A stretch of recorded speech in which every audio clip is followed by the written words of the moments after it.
আজকে আমার একটা প্রিয় খাবার রান্না করব।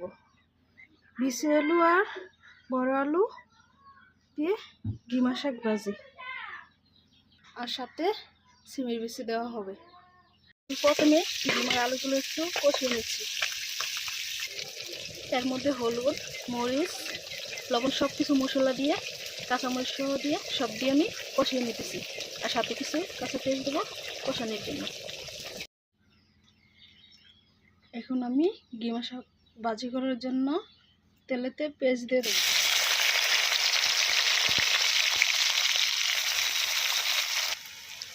এখন আমি পেঁয়াজের মধ্যে কিছু মেথি দিয়ে দেব,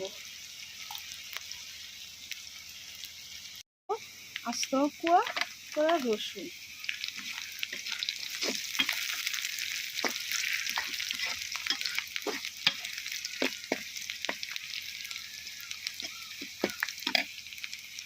তার মধ্যে ঢেলে দেবো কষানো আলু।